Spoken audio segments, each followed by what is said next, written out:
إن الحمد لله نحمده ونستعينه ونستغفره ونؤمن به ونتوكل عليه ونعوذ بالله من شرور أنفسنا ومن سيئات أعمالنا من يهده الله فلا مضل له ومن يضلله فلا هادي له وأشهد أن لا إله إلا الله وحده لا شريك له وأشهد أن محمدا عبده ورسوله أرسله بالحق بشيرا ونذيرا يا أيها الذين آمنوا اتقوا الله حق تقاته ولا تموتن إلا وأنتم مسلمون يا أيها الناس اتقوا ربكم الذي خلقكم من نفس واحدة وخلق منها زوجها وبث منهما رجالا كثيرا ونساء واتقوا الله الذي تساءلون به والأرحام إن الله كان عليكم رقيبا يا أيها الذين آمنوا اتقوا الله وقولوا قولا سديدا يصلح لكم أعمالكم ويغفر لكم ذنوبكم ومن يطع الله ورسوله فقد فاز فوزا عظيما أما بعد فإن خير الحديث كتاب الله وخير الهدي هدي محمد صلى الله عليه وسلم وشر الأمور محدثاتها وكل محدثة بدعة وكل بدعة ضلالة وكل ضلالة في النار. محترم سامعین اور حاضرین جمعہ، جن مبارک ایام سے ہمارا گزر ہو رہا ہے وہ ایام جہاں پوری امت مسلمہ کے لیے بلکہ پوری انسانیت کے لیے سب سے مبارک اور سب سے افضل ایام ہیں، وہیں پر ان ایام میں اسلام کے 5 بنیادی ارکان میں سے اہم رکن حج کو ادا کیا جاتا ہے.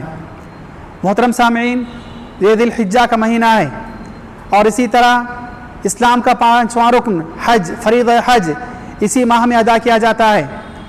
تو چنانچہ مناسب سمجھا گیا کہ فریضہ حج سے متعلق اس کے اسرار و رموز، اس کے فضائل اور اس سے ہونے والے مقاصد اور اس سے ہونے والے فوائد کے تعلق سے کچھ باتیں کی جائیں، تاکہ امت مسلمہ جو اپنی زندگی میں حج کے تعلق سے بار بار سنتی آتی ہے اور حجاج کے تعلق سے بار بار دیکھتی آتی ہے اور خود کئی بار حج کرنے کی کوشش بھی کیا کرتی ہے، اس عظیم عبادت کو پوری معرفت اور بصیرت سے جاننے کی کوشش کریں. محترم سامعین، حج یہ وہ عظیم عبادت ہے جو اپنے اندر بہت ساری عبادات کو بیک وقت سموئے ہوئے ہے. اس میں جہاں پر توحید الوہیت، ربوبیت، اسماء و صفات کا جلوہ ہے، اس میں جہاں پر تمام فرائض اسلام کو انجام دیا جاتا ہے، اس میں جہاں پر اللہ تعالیٰ کی پوری طرح سے رضا اور خوشنودی حاصل کی جاتی ہے، اس میں جہاں پر تمام معبودان باطلہ کا انکار کر کے ایک اللہ تعالیٰ کی الوہیت، ربوبیت کا اقرار کیا جاتا ہے، وہیں پر یہ حج انسانی زندگی کے اندر مختلف فوائد اور مختلف خصوصیات اور مختلف ثمرات کو لیے ہوئے ہے. محترم سامعین، حج انسانیت کے لیے ایک روحانی طور پر، ایک تربیتی طور پر، ایک سماجی طور پر ایک بہت بڑا مدرسہ ہے. حج کرنے والا انسان اس حج کے ذریعے سے اپنے اندر انسانیت کے اعتبار سے، اللہ تعالیٰ کا بندہ ہونے کے اعتبار سے اور اسی طرح اللہ تعالیٰ کی طرف سے مکلف کردہ اعمال کرنے کے اعتبار سے اور اسی طرح سماجی زندگی میں جینے کے اعتبار سے بہت ساری ایسی چیزیں سیکھتا ہے جو عام عبادات میں بھی دیکھنے کو نہیں ملا کرتی ہیں. محترم سامعین، ہم جانتے ہیں کہ حج اسلام کے اول اعمال میں سے ایک ہے. صحیح بخاری کی روایت ہے، ابو راوی فرماتے ہیں کہ سئل رسول اللہ صلی اللہ علیہ وسلم ای الاعمال افضل، اللہ کے رسول سے پوچھا گیا صلی اللہ علیہ وسلم کہ کون سے اعمال سب سے افضل ہیں؟ آپ نے فرمایا ایمان باللہ و رسولہ، اللہ اور اس کے رسول پہ ایمان لانا. پھر پوچھا گیا ثم ماذا، پھر دوسرا کون سا؟ کہا الجہاد فی سبیل اللہ، اللہ کے راہ میں جہاد کرنا. ثم ماذا، پھر تیسرا عمل کون سا ہے؟ کہا حج مبرور، ایسا حج کیا جائے جو پوری طرح اس کے ارکان، اس کے مقاصد اور اس کے پورے شرائط پر پورا اترے، جس حج مبرور کہا جاتا ہے. یہ افضل اعمال میں سے ایک عمل ہے. پھر اسی طرح محترم سامعین، حج میں اللہ رب العالمین نے ایسے عبادتیں رکھی ہیں اور ایسے ثواب کے کام رکھے ہیں، بیک وقت ایک عبادت کے اندر ایسی عبادتوں کو سمو دیا ہے، ایسے اعمال کو شامل کر دیا ہے جو ہمیں کسی اور عبادت میں نظر نہیں آتی ہیں. اسی لیے اس کا ثواب بھی سب سے عظیم رکھا گیا ہے، اسی لیے اس کا اجر بھی سب سے کئی گنا زیادہ رکھا گیا ہے. رسول اللہ نے فرمایا صلی اللہ علیہ وسلم من حج ولم يرفث ولم يفسق رجع كيوم ولدته امه، صحیح بخاری کی روایت ہے. رسول اللہ نے فرمایا صلی اللہ علیہ وسلم جو مسلمان بندہ حج کرتا ہے اس دوران وہ نہ کوئی فسق و فجور کا کام کیا کرتا ہے، نہ کوئی وہ شہوت والا کام کیا کرتا ہے، تو حج سے واپس وہ ایسے لوٹتا ہے جیسے اسی دن اس کی ماں نے اسے جنم دیا ہو، یعنی تمام گناہوں سے پاک و صاف ہو کر لوٹتا ہے. یہ حج کے فضائل میں سے ایک بہت بڑی فضیلت ہے. محترم سامعین، حج اس کے منافع بہت زیادہ ہیں، حج اس کے فوائد بہت زیادہ ہیں، حج اس کی فضیلتیں بہت زیادہ ہیں.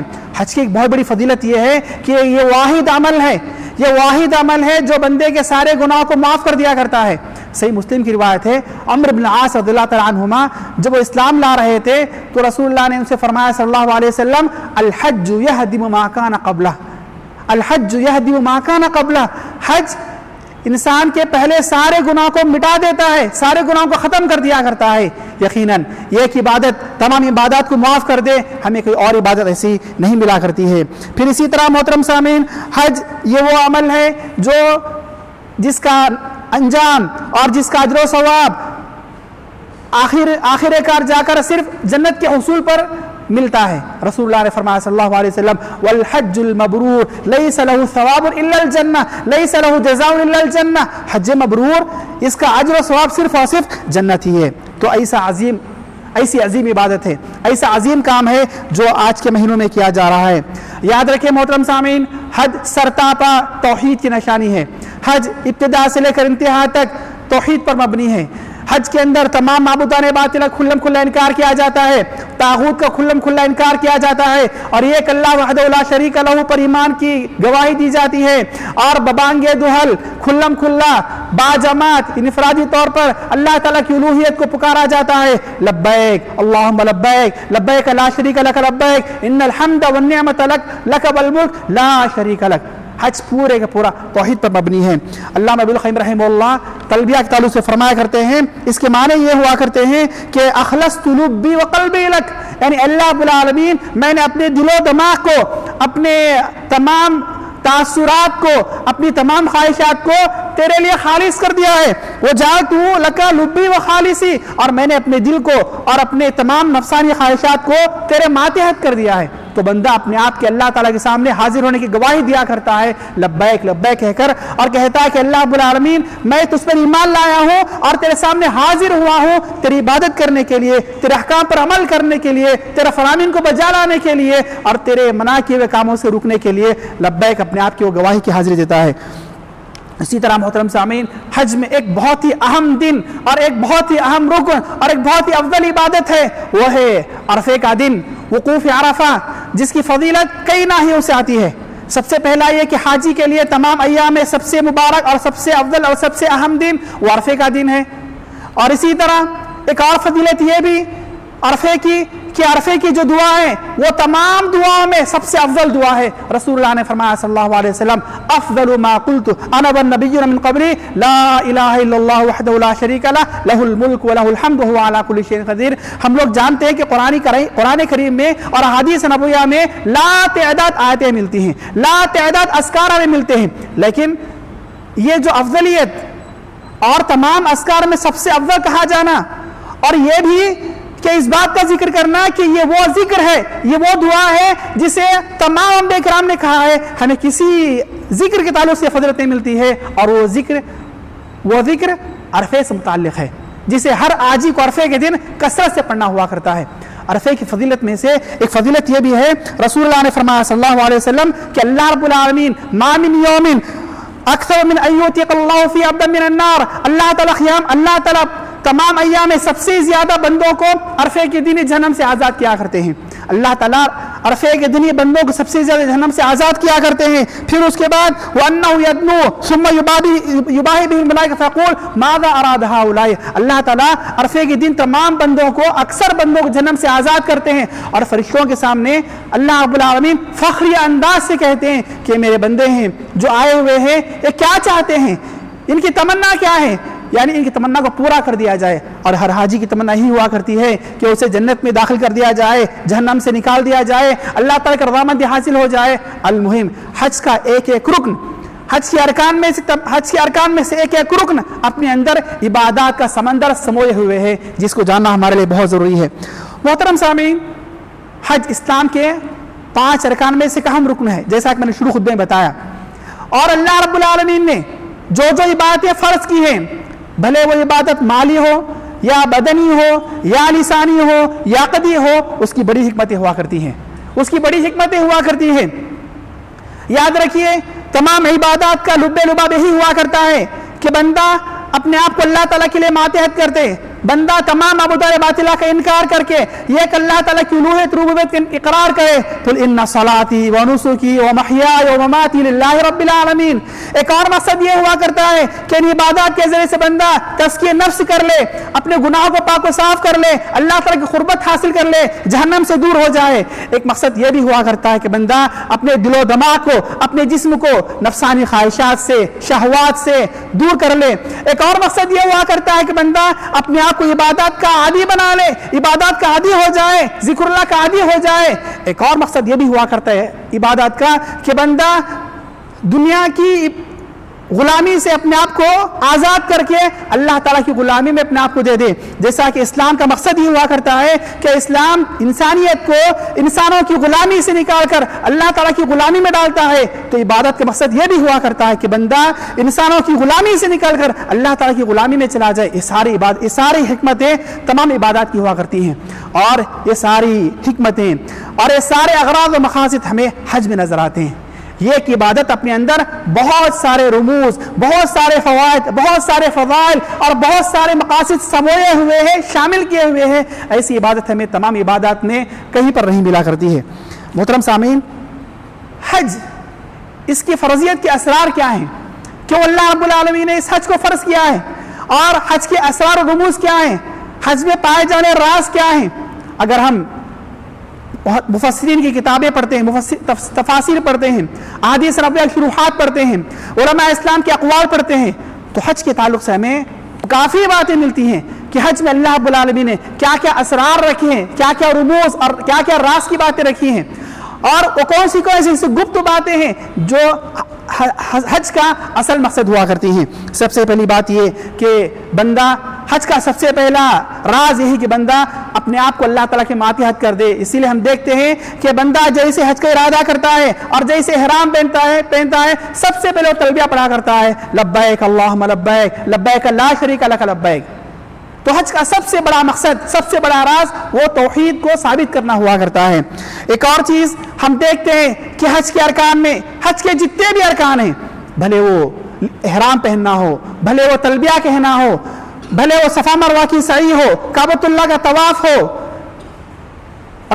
جمرات کو کنکری مارنا ہو، مبیت مزدلفہ میں رات گزارنا ہو، عرفے کا دن ہو، جتنے بھی اعمال ہمیں نظر آتے ہیں تمام میں عبادات ہی عبادات ہیں، اذکار ہی اذکار ہیں، دعائیں ہی دعائیں ہیں، اور ان تمام میں اللہ تعالیٰ کی الوہیت کا اظہار کیا جا رہا ہے اور بندے کے انسان ہونے، بندے کے عاجز ہونے کا اقرار کیا جا رہا ہے۔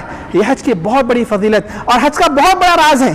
حج کے تمام ارکان میں بندہ اپنے آپ کو انتہائی حقیر، ذلیل اور چھوٹا ثابت کرتا ہے، اور لمحہ بلمحہ ہر ذکر کے ذریعے سے، ہر دعا کے ذریعے سے، ہر رکن کے ذریعے سے وہ اللہ تعالیٰ کی کبریائی، عظمت، وہ بڑائی، وہ جلال کا اعتراف کیا کرتا ہے۔ یہ حج کے اسرار میں سے ایک بہت بڑا راز ہوا کرتا ہے۔ اسی طرح دیکھیں حج کے جو حالات ہوا کرتے ہیں کہ بندہ دنیاوی تمام قیمت لباس سے بری ہو جاتا ہے، آزاد ہو جاتا ہے، دو سفید کپڑے اپنے آپ پر تانے ہوا کرتا ہے، اسی طرح دنیا کی تمام لذتوں سے دور ہو جایا کرتا ہے، پھر اسی طرح دنیا کے عیش و آرام سے دور ہو جایا کرتا ہے، من پسند کھانا نہیں ہوتا، من پسند کمرہ نہیں ہوتا، من پسند لباس نہیں ہوتا، من پسند طور پہ اس کو سونا نصیب نہیں ہوا کرتا، تمام چیزوں میں وہ دیکھتے ہیں گھبرایا ہوا، دیکھتے ہیں کہ وہ پریشان حال، پراگندہ، غبار میں اٹا ہوا، پسینے میں شرابو، تھکا ماندہ، بال بکھرے ہوئے، یہ وہ ساری چیزیں جو بندے کے عاجز ہونے کو دلالت کرتی ہے، بندے کے اللہ تعالیٰ کے سامنے عاجز ہونے کو دلالت کیا کرتی ہیں، وہیں پر اللہ تعالیٰ کی کبریائی کا بہت بڑا ثبوت ہوا کرتا ہے۔ محترم سامعین، حج کا ایک اور راز یہ بھی ہے کہ اللہ تعالیٰ کی یاد کو ذکر کیا جائے، اللہ تعالیٰ کی یاد کی جائے، اللہ تعالیٰ کے ذکر کو عام کیا جائے، اللہ تعالیٰ کا ذکر کثرت سے کیا جائے۔ اسی لیے ہم دیکھتے ہیں کہ حج کے تمام ارکان میں صرف اللہ تعالیٰ کا ذکر ہی ذکر نظر آتا ہے، طواف کرتے وقت، سعی کرتے وقت، عرفہ کے میدان میں، اور حاجی کو صبح شام اٹھتے بیٹھتے چلتے پھرتے دعائیں پڑھنا ہوا کرتا ہے۔ اور اللہ رب العالمین نے قرآن کریم میں سورۃ البقرہ میں مختلف مقامات پر فرمایا فاذکروا اللہ فی ایام معدودات ثم افیضوا من حیث افاض الناس واستغفروا اللہ فاذکروا اللہ کذکرکم آباءکم واشد ذکرا۔ کہا کہ تمہیں حج میں صرف اور صرف اللہ تعالیٰ کو یاد کرنا ہے، ذکر اللہ ہے، اللہ تعالیٰ کے ذکر کو عام کرنا ہے، یہ سب سے بڑی عبادت ہے۔ اور دنیا میں سلف رحم اللہ میں سے کسی نے کہا ہے کہ دنیا میں سب سے سستی چیز اور سب سے انسان کے لیے ہلکی چیز وہ ذکر اللہ ہوا کرتی ہے، اور وزن کے اعتبار سے، اجر و ثواب کے اعتبار سے سب سے بھاری اور مہنگی اور وزنی چیز بھی یہی ذکر اللہ ہوا کرتی ہے۔ تو حج پورے کا پورا یہ اللہ تعالیٰ کی یاد سے بھرا ہوا کرتا ہے۔ پھر محترم سامعین، حج کا ایک اور راز یہ بھی ہے کہ دنیا کے سارے مسلمان اپنے آپ کو کعبۃ اللہ سے جوڑ لیا کرتے ہیں، مسلمان قبلے سے جوڑ لیا کرتے ہیں۔ جب ایک حاجی بیت اللہ میں نماز پڑھتا ہے، مسجد حرام میں نماز پڑھتا ہے، مطاف میں نماز پڑھتا ہے، اور اس سامنے سورت پڑھی جاتی ہے فَلْيَعْبُدُوا رَبَّ هَذَا الْبَيْتِ، اس گھر کے رب کی عبادت کریں، تو حاجی کی نگاہ خود بخود اٹھ جاتی ہے کہ یہ جو گھر ہمارے سامنے کھڑا ہوا ہے، یہ جو کعبۃ اللہ ہمارے سامنے کھڑا ہوا ہے، اس رب کی عبادت ہمیں کرنا ہے۔ دنیا کے سارے مسلمانوں کو تمام سمتوں سے نکال کر کے ایک سمت کی طرف، ایک گھر کی طرف اور ایک گھر والے کی عبادت سے جوڑا جاتا ہے، قبلے سے جوڑا جاتا ہے۔ یہ حج کا بہت بڑا راز ہوا کرتا ہے۔ اسی طرح محترم سامعین، حج کا ایک بڑا راز یہ بھی ہے کہ حج میں بندے کو اللہ تعالیٰ کی اطاعت کرنے پر ابھارا جاتا ہے۔ ماحول ایسا ہوتا ہے، ایسا روحانی منظر ہوا کرتا ہے کہ بندہ نہ چاہتے ہوئے بھی عبادت کرنے پر آمادہ ہو جاتا ہے، اور بندہ چاہتے ہوئے بھی گناہ سے دور ہو جاتا ہے۔ ایسا روح پرور اور روحانی منظر ہوا کرتا ہے کہ انسان عبادت پر آمادہ ہوا کرتا ہے، اس کی زبان عبادت میں ہے، اس کی اعضاء و جوارح عبادت میں ہے، اس کے دل و دماغ بھی عبادت میں ہے۔ الغرض وہ سرتابہ دل، دماغ، اعضاء، جوارح تمام کے تمام عبادات میں منسلک ہوا کرتے ہیں، اور وہ تمام عبادتیں اللہ تعالیٰ کے بتائے ہوئے طریقے کے مطابق کرتا ہے کہ کون سا کام کس دن کرنا ہے، کس طریقے سے کرنا ہے، کس وقت کرنا ہے اور کس جگہ پر کرنا ہے، اسی کے مطابق کرتا ہے۔ وہ اپنی منمانی نہیں کرتا۔ اسے 8 ذی الحجہ کو یوم الترویہ کو مکے سے نکل کر مینا جانا ہے، ٹھیک اسی وقت پر جاتا ہے۔ اسے 9 ذی الحجہ کو عرفہ میں رہنا ہے، ٹھیک اسی وقت یہاں رہتا ہے۔ اسے 9 ذی الحجہ کو مغرب کی اذان سے پہلے مزدلفہ نکلنا ہے، ٹھیک اسی وقت نکلتا ہے۔ کس دن کون سا کام کرنا ہے، کس حالت میں کرنا ہے، کس جگہ پر کیا کام کرنا ہے، اور کون سا کام کس طریقے سے کرنا ہے، اور کیا پڑھنا ہے، تمام کے تمام عبادات وہ اللہ تعالیٰ کے بتائے طریقے کے عین مطابق کرتا ہے، اور ڈرتا رہتا ہے، خوف کھاتا رہتا ہے کہ کہیں اس سے غلطی نہ ہو جائے، کہیں سے کوئی عمل غلط صادر نہ ہو جائے، کہیں اس کا حج کا ثواب ضائع نہ ہو جائے، نہ ہونے پائے۔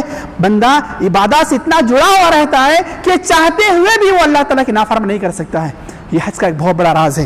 اسی طرح محترم سامعین، صفا مروہ کی سعی ہے، کعبۃ اللہ کا طواف ہے، اللہ تعالیٰ کے لیے جانور کو ذبح کرنا ہے، تمام کام ایسے جو بندے کے لیے سرتاپا مختلف عبادات کو سموئے ہوئے ہیں، مختلف عبادات کے ثواب حاصل کرنے کے لیے اسے دعوت دے رہی ہیں۔ تو حج مکمل طور پہ بندے کو عبادات پر ابھارنے والا عمل ہوا کرتا ہے۔ پھر اسی طرح محترم سامعین، حج کا ایک راز یہ بھی ہے کہ اللہ رب العالمین اس حج کے ذریعے سے بندے کے درجات کو بلند کرنا چاہتے ہیں، اس کی گناہوں کو مٹانا چاہتے ہیں۔ اسی لیے رسول اللہ نے فرمایا صلی اللہ علیہ وسلم، الحج یہدی ما کان قبلہ، حج وہ عمل ہے جو انسان کے گناہوں کو معاف کر دیا کرتا ہے۔ سنن نسائی کی روایت ہے، شیخ البانی نے اس حدیث صحیح قرار دیا ہے، رسول اللہ نے فرمایا صلی اللہ علیہ وسلم، تابعوا بین الحج والعمرہ فانہما ينفیان الذنوب کما ينفی الکیر خبث الحدید، تم لوگ بار بار حج کیا کرو، بار بار عمرے کیا کرو، کیونکہ حج کرنا اور عمرہ کرنا انسان کے گناہوں کو ایسے ختم کر دیا کرتے ہیں جیسے بھٹی کی آگ لوہے کے زنگ کو ختم کر دیا کرتی ہے۔ تو حج اور عمرہ یہ انسان کے گناہوں کو مٹا دیا کرتے ہیں، انسان کے گناہوں کے لیے ختم کرنے کے لیے ایک بہت بڑا ذریعہ ہوا کرتے ہیں۔ پھر اسی طرح محترم سامعین، حج کا ایک بہت بڑا راز یہ بھی ہے کہ بندہ جب حج کو جاتا ہے تو تاریخ اسلام کی انبیاء کرام کی سنہری یادیں اس کے سامنے ہوا کرتی ہیں۔ مکہ یہ وہ شہر ہے جہاں ہمارے نبی محمد صلی اللہ علیہ وسلم پیدا ہوئے تھے، یہی وہ شہر ہے جہاں پر صحابہ کرام کو نبی کے ساتھ تکلیفیں دی گئی تھی۔ کعبۃ اللہ یہ وہ گھر ہے جسے ابراہیم علیہ السلام نے بنایا تھا اور دنیا میں سب سے پہلا بنایا جانے والا گھر تھا، اور ابراہیم علیہ السلام یہ وہ شخصیت ہے جنہوں نے اسلام کی خاطر کیا کیا قربانی نہیں دی تھی۔ انہوں نے اللہ تعالیٰ کی خاطر اپنے بیوی بچوں کو بے آب و کیا مکے میں چھوڑ کر چلے گئے۔ یہ وہ ابراہیم علیہ السلام ہیں جنہوں نے اللہ تعالیٰ کے حکم کی خاطر اپنے بچے کو ذبح کرنے کے لیے تیار ہو گئے۔ یہ وہ ابراہیم علیہ السلام ہیں جنہیں توحید کی خاطر آگ میں ڈالا گیا۔ جب بندہ صفا مروہ کی صحیح کرتا ہے تو سوچتا ہے کہ یہی وہ صفا مروہ کی جگہ ہے جہاں ابراہیم علیہ السلام کی بیوی سارہ اپنے بچے اسماعیل کے لیے جہاں ابراہیم السلام کی بیوی اپنے بچے اسماعیل کے لیے پانی کی تلاش میں سرگرداں تھی، اور اتنی بےتاب تھی کہ وہاں سے زمزم کو نکالا گیا، اور اسی طرح اللہ رب العالمین نے اس پورے جگہ کو اسلام کا ایک رکن بنا دیا۔ اور جب وہ حاجی 9 ذی الحجہ کو جانور کی قربانی کرتا ہے تو یہ سوچتا ہے کہ یہی وہ جانور ہے، یہی وہ عبادت ہے جسے ابراہیم علیہ السلام نے اللہ تعالیٰ کے حکم پر بنا کسی چون چرا کے اپنے لختے جگر کو، اپنی دنیا کی سب سے محبوب اور عزیز چیز کو اللہ کی خاطر قربان کرنے کے تیار ہو گئے تھے۔ تو مکہ، اس کی ساری سرگرمیاں، اس کی ساری عبادتیں، اس کے اطراف و اکناف کی ایک ایک چیز انسان کو تاریخ کی خوبصورت یاد دلاتی ہے۔ ابراہیم علیہ السلام کی قربانیاں، سارہ کی، ان کی بیوی کی قربانیاں، ان کے بیٹے کی قربانی۔ بچے نے کہا تھا یا ابت افعل ما تؤمر ستجدنی انشاءاللہ من الصالحین، اے ابا جان آپ وہ کر گزری جس کا آپ کو حکم دیا جا رہا ہے۔ یہ ساری چیزیں، یہ وہ چیزیں ہیں جو بندے کو خوبصورت یاد دلایا کرتی ہیں۔ تو حج محترم سامعین بندے کے لیے سرتاپا خوبصورت یادوں والا اور مختلف عبادتوں کو صبح ہوئے ایک بہت بڑی عبادت ہوا کرتی ہے۔ محترم سامعین، اللہ رب العالمین نے حج کو کیوں فرض قرار دیا؟ حج کو کیوں اسلام کا ایک رکن قرار دیا؟ حج کے اغراض و مقاصد کیا ہیں؟ اس کے بہت سے اغراض و مقاصد ہیں۔ یاد رکھیے، اللہ تعالیٰ کی کوئی بھی عبادت حکمتوں سے خالی نہیں ہے، فضائل سے خالی نہیں ہے۔ کچھ حکمتیں، کچھ اغراض مقاصد انسانوں کو سمجھ میں آتے ہیں اور کچھ نہیں آتی ہیں۔ حج کے تعلق سے بھی محدثین نے بہت سے اغراض مقاصد کا ذکر کیا، اس میں سے کچھ اہم باتوں کو جانتے ہیں۔ سب سے پہلا تقوی۔ یہ حج وہ عبادت ہے جس سے بندے کو تقوی حاصل ہوا کرتا ہے۔ اللہ رب العالمین نے فرمایا الحج اشہر معلومات فمن فرض فیہن الحج فلا رفث ولا فسوق ولا جدال فی الحج وما تفعلوا من خیر یعلم اللہ وتزودوا فإن خیر الزاد التقوی واتقون یا اولی الالباب۔ اے مسلمانوں، تقوی کو اختیار کرو، سب سے بہترین زاد راہ، سب سے بہترین کمائی، سب سے بہترین توشہ وہ تقوی ہوا کرتا ہے۔ پھر حج کے تعلق سے اللہ نے آگے فرمایا حج میں ایک عظیم رکن قربانی بھی ہے۔ اللہ نے فرمایا لن ینال اللہ لحومها ولا دماؤها ولکن ینال التقوی منکم۔ اللہ تعالیٰ کو نہ تمہارے جانور کا خون پہنچتا ہے نہ گوشت پہنچتا ہے، اللہ تعالیٰ بس تمہارا تقوی پہنچا کرتا ہے۔ ایک اور مقام پر اللہ نے فرمایا ذالک ومن یعظم شعائر اللہ فإنها من تقوی القلوب۔ یہ حج کے جتنے بھی ارکان ہیں، یہ حج کے جتنے بھی شعائر ہیں، یہ مکہ اور عبادات کی جتنی بھی نشانیاں ہیں، ان کا احترام کرنا مسلمان کے لیے ضروری ہے اور دلوں کا تقوی ہوا کرتا ہے۔ تو حج سرتاپ ایک مسلمان بندے کو تقوی سیکھنے، تقوی پر چلنے کی دعوت دیا کرتا ہے۔ ایک اور مقصد یہ بھی ہے کہ بندہ صبح شام چلتے پھرتے، اٹھتے بیٹھتے، ہر موقع پر عبادات کا اور ذکر و اذکار کا، اللہ تعالیٰ کو یاد کرنے کا عادی ہو جایا کرتا ہے۔ ایک اور مقصد یہ بھی ہے کہ بندہ حج کے دوران بہت سے اخلاق جمیلہ اور بہت سے اخلاق حسنہ کا عادی ہو جایا کرتا ہے، سیکھنے کی کوشش کرتا ہے۔ ہجوم کا موقع ہوا کرتا ہے، لاکھوں کی بھیڑ ہوا کرتی ہے، لیکن انسان ایسے موقع پر دھکم پیر کے بجائے نرمی سے کام لیا کرتا ہے، گالی گلوچ نہیں کیا کرتا ہے، اپنے اعضاء و جوارح کو کنٹرول میں رکھا کرتا ہے۔ تو یہ وہ چیز ہے جو بندے کو اچھے اخلاق سکھانے کا موقع دیا کرتی ہیں۔ ایک اور چیز، بندہ عبادات میں، حاجی تمام عبادات میں یہ سمجھتا ہے کہ اللہ تعالیٰ سے نگرانی کر رہا ہے، کیونکہ اسے حج کی تمام عبادتیں، تمام ارکان اللہ تعالیٰ کے بتائے طریقے کے عین مطابق کرنی ہے کہ کون سا کام کس دن کرنا ہے، کس موقع پر کرنا ہے، کس جگہ پر کرنا ہے، کس کیفیت سے کرنا ہے، اس کا پاس و لحاظ کرنا ضروری ہوا کرتا ہے۔ طواف وہ 7 مرتبہ ہی ہوا کرتا ہے، صفا مروہ کی سعی 7 ہی مرتبہ ہوا کرتی ہے، جمرات کی کنکریاں وہ 7 ہی مرتبہ ہوا کرتی ہیں۔ پھر اسی طرح اسے 8 ذی الحجہ کو مکے سے نکلنا ہوا کرتا ہے، 9 ذی الحجہ کی صبح اسے مینا میں رہنا ہوا کرتا ہے، 9 ذی الحجہ کی صبح اس کو عرفہ نکلنا ہوا کرتا ہے، 9 ذی الحجہ کی شام اسے مزدلفہ نکلنا ہوا کرتا ہے، 10 ذی الحجہ کی رات وہ مزدلفہ میں گزارے گا، 11 ذی الحجہ کو وہ 10 ذی الحجہ کو مکہ پہنچے گا۔ اسے 4 کام ترتیب سے کرنے ہوا کرتے ہیں، اسے کعبۃ اللہ کا طواف کرنا ہوتا ہے، جمرات تو کنکری مارنا ہوا کرتا ہے، قربانی دینی ہوا کرتی ہے اور بال نکالنے ہوا کرتے ہیں۔ تو تمام کام، کس کام کو کس موقع پر کرنا ہے، کس طریقے سے کرنا ہے، کس کیفیت سے کرنا ہے، بندہ اللہ تعالیٰ کی نگرانی میں ہوا کرتا ہے اور بندے کو اس بات کا احساس ہوا کرتا ہے۔ اسی طرح محترم سامعین، حج کا ایک بڑا مقصد یہ بھی ہے کہ حج میں اخوت ایمان کا ایک بہت بڑا حسین اور جمیل منظر ہوا کرتا ہے۔ دنیا کے تقریباً لاکھوں مسلمان، عرب و عجم، سیاہ کالے اور گورے، مختلف نسل کے، مختلف تہذیبوں والے، مختلف عادات و اطوار والے، امیر غریب آقا غلام تمام جمع رہتے ہیں. وہاں پر کسی کو کسی پر فضیلت نہیں ہوا کرتی ہے. اور پوری زندگی میں بھی، اور انسان کی پوری زندگی میں بھی کسی بنائے سے کسی مسلمان کو کسی پر فضیلت نہیں ہوا کرتی ہے.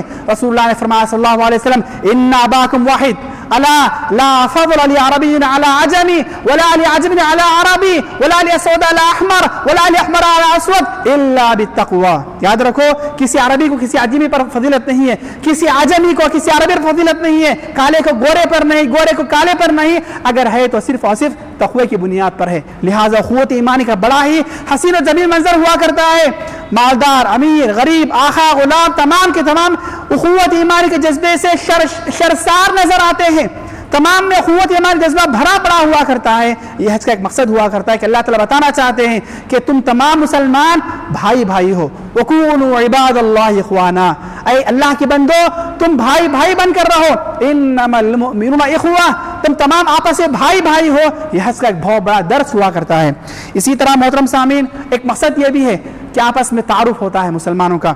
مشرق مغرب شمال جنوب الگ الگ ممالک سے الگ الگ تہذیبوں سے آئے ہوئے لوگ ہوا کرتے ہیں. ان کو صرف اور صرف ایک ہی چیزیں جمع کیا ہے، وہ ہے کلمہ توحید لا الہ الا اللہ.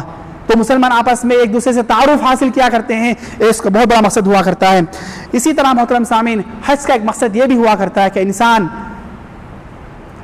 کتنی بھی عیش و آرام سے زندگی گزارے، کتنی بھی لگژری لائف گزارے، اسی حج میں بسا اوقات خوش کی زندگی گزارنی پڑتی ہے. انسان کو عادی بنایا جاتا ہے کہ تمہارے پاس کتنی بھی نعمتیں ہوں، کتنی بھی دولت ہو، تم لوگ تھوڑا کھردری زندگی گزارنے کے عادی ہو جایا کرو. اور یہ احساس دلایا جاتا ہے کہ فلاں شخص اتنی لگژری لائف گزارا کرتا تھا، اتنی عیش و آرام تنعم پر زندگی گزارا کرتا تھا، آج اسے حج میں کتنی تکلیفوں کا سامنا کرنا پڑ رہا ہے. شاید دنیا کے مسلمان غریب لوگ محتاج لوگ کیسی زندگی گزار رہے ہوں گے. تو ایک مالدار کے دل میں، ایک امیر کے دل میں احساس جگایا جاتا ہے کہ رسول اللہ نے فرمایا صلی اللہ علیہ وسلم لا یؤمن احدکم حتی یحب لاخیہ ما یحب لنفسہ. ایک بہت بڑا مقصد ہوا کرتا ہے. اسی طرح محترم سامعین حج کا ایک مقصد یہ بھی ہوا کرتا ہے کہ انسان کے نفس کو، مومن کے نفس کو اچھے کاموں کی تربیت دی جاتی ہے، گناہوں سے دور رہنے کی تربیت دی جاتی ہے. حج میں انسان کے سامنے کچھ ایسی چیزیں آتی ہیں، عورتیں آ جاتی ہیں، غیر محرم عورتیں آ جاتی ہیں، اور حاجی فوراً اپنی نگاہ کو دور کر لیا کرتا ہے. ایسے بہت سے مقامات آیا کرتے ہیں جہاں پر گناہ انسان کر سکتا ہے، لیکن حاجی اللہ تعالیٰ کے ڈر خوف کی وجہ سے گناہ سے دور رہ جاتا ہے. تو حج کے ذریعے سے بندے کو تربیت دی جاتی ہے کہ پوری زندگی میں تمہارے سامنے گناہوں کا جم غفیر ہے، گناہ تمہارے سامنے ڈھیر سارے موجود ہوں گے، تمہیں ایسے ہی گناہوں سے بچ کے نکلنا ہے جیسے تم حج میں گناہوں سے بچ کے نکل رہے ہو. اسی طرح محترم سامعین حج میں ایک تربیت یہ بھی دی جاتی ہے کہ انسان اپنے اوقات کو غنیمت جانے. دیکھ کہ حج پورے کا پورا 5 دن کا ہوا کرتا ہے، 8 ذی الحجہ کی شام سے لے کر 13 ذی الحجہ تک. ان 4 دنوں میں حاجی کو سارے کام سمیٹنے ہوا کرتے ہیں، اور حاجی پوری ترتیب کے ساتھ پورے نظم و نسق کے ساتھ حج کیا کرتا ہے، تو اسے وقت کی غنیمت کا بھی درس دیا جا رہا ہے. محترم سامعین یہ حج یہ ایک عبادت ہے، لیکن پورے عبادات کا مجموعہ ہے. اکثر عبادات کو اپنے اندر سمیٹے ہوئے ہیں، تربیتی طور پر، روحانی طور پر، سماجی طور پر، اور ہر ناحیے سے اس میں ایک مسلمان کے لیے، ایک حاجی کے لیے درس ہی درس ہے. اور اسی طرح وہ مسلمان جو حج نہیں بھی کیا کرتے ہیں ان کے لیے بھی دیکھ کر ہی صحیح، سن کر ہی صحیح ایسی سی باتیں ملتی ہیں جن کے ذریعے سے وہ توحید میں، تربیت میں، روحانیت میں، عبادات میں آگے بڑھتا ہے، گناہوں سے دور رہنے کی کوشش کیا کرتا ہے. اللہ تعالیٰ سے دعا ہے اللہ تعالیٰ مجھے آپ تمام مسلمانوں کو تمام عبادات احسن طریقے سے للہیت اور پرخلوص انداز سے توفیق عطا فرمائے. اللہ رب العالمین تمام مسلمانوں کو اسلام کے تمام فرائض احسن انداز میں ادا کرنے کی توفیق عطا فرمائے. حج جیسا رکن بھی ہمیں ادا کرنے کی توفیق عطا فرمائے. بارک اللہ لنا ولکم فی القرآن العظیم ونفعنا وإياكم بما فيه من الآيات والذکر الحکیم. انه تعالی جواد کریم ملک بر رؤوف رحیم رب حلیم.